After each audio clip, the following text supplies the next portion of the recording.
Turuvekere taluk, Tumakuru district ಎಲ್ಲ ನನ್ನ ಜನತೆಗೆ ನನ್ನ ಹೆಸರು ಸೈಯದ್ ನೂರುಲ್ಲಾ, ಮೈನಾರಿಟೀಸ್ ಪ್ರೆಸಿಡೆಂಟ್. ನಾನು ತುರುವೇಕೆರೆಯಿಂದ ಮಾತಾಡ್ತಾಯಿದ್ದೀನಿ. Online TV 24x7 online Kannada 9 ವರ್ಷದಿಂದ 10ನೇ ವರ್ಷಕ್ಕೆ ಕಾಲಿಟ್ಟಿದೆ. ಇವರಿಗೆ ನನ್ನ ಕಡೆಯಿಂದ ಶುಭಾಶಯಗಳು.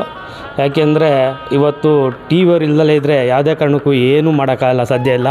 ಯಾವ ಊರಲ್ಲಿ ಏನು ನಡೀತಾ ಇದೆ, ಏನಾಗ್ತಾಯಿದೆ ಏನೂ ಗೊತ್ತಿಲ್ಲ. ಆದ್ದರಿಂದ ಇದು ಆನ್ಲೈನು TV, ಇನ್ನು ಮನೆಗಳಲ್ಲೆಲ್ಲ ಮೊಬೈಲ್ ನೋಡ್ತಾ ಇರ್ತೀರ, ಆನ್ಲೈನ್ ಆನ್ ಮಾಡ್ತಾ ಇರ್ತೀರ. ಎಲ್ಲ ವಿಷಯಗಳು ಒಳ್ಳೆಯದು ಕೆಟ್ಟದ್ದು, ಯಾರ ಕೆಲಸ ಆಗ್ತಾಯಿದೆಯಾ, ಎಜುಕೇಷನ್ ಎಲ್ಲದಕ್ಕೂ ಮುಂಚೆ ಈಗ ಏನಾಗಿದೆ ಅಂದರೆ ಎಲ್ಲ ಕಮ್ಯುನಿಟಿಯಲ್ಲಿ ಎಜುಕೇಷನ್ ಪ್ರಾಬ್ಲಮ್ ಇದೆ ನೋಡಿ. ಬೇರೆ ಈಗ ಹೋದರೆ ಈ ಟೇಬಲಿಂದ ಆ ಟೇಬಲ್, ಆ ಟೇಬಲಿಂದ ಈ ಟೇಬಲ್, ಬರೀ ಇದೇ ಕತೆ ಆಗಿದೆ. ಎಲ್ಲ ಆಫೀಸ್ಗಳಿಗೆ ಹೋದರೆ ಒಂದು ಎಜುಕೇಷನ್ ಅನ್ನೋದು ನಮ್ಮಲ್ಲಿ ಇದ್ದರೆ ನಾವು ಆನ್ಲೈನಲ್ಲೇ ಏನು ಬೇಕಾದ್ರೂ ಮಾಡ್ಕೊಬೋದು, ಬೇರೆಯವ್ರಿಗೂ ಅನುಕೂಲ ಮಾಡಿಕೊಡ್ಬೋದು. ಯಾಕೆಂದರೆ ಮುಂದೆ ಹಳುಬ್ರೆಲ್ಲ ಜಾಸ್ತಿ ಓದಿಲ್ಲ.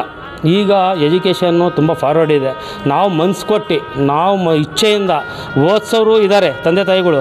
ನಾವು ಅದಕ್ಕೆ ಮನ್ಸು ಕೊಟ್ಟು ಎಲ್ಲ ಕ್ಲೀನಾಗಿ ಓದಿದ್ರೆ ಖಂಡಿತವಾಗಿ ಇಂಜಿನಿಯರು, ಡಾಕ್ಟ್ರುಗಳು, ಒಳ್ಳೊಳ್ಳೆ IAS, IPS ಇಂಥ ಆಫೀಸರ್ಸ್ಗಳು ಆಗ್ಬೋದು. ಈಗ ನಮ್ಮ ಮುಂದೆ ಆನ್ಲೈನ್ TV 24x7 ಕನ್ನಡ ಬಂದಿದೆ. ಅವ್ರಿಗೆ ನನ್ನ ಹೃದಯಪೂರ್ವಕ ಧನ್ಯವಾದಗಳು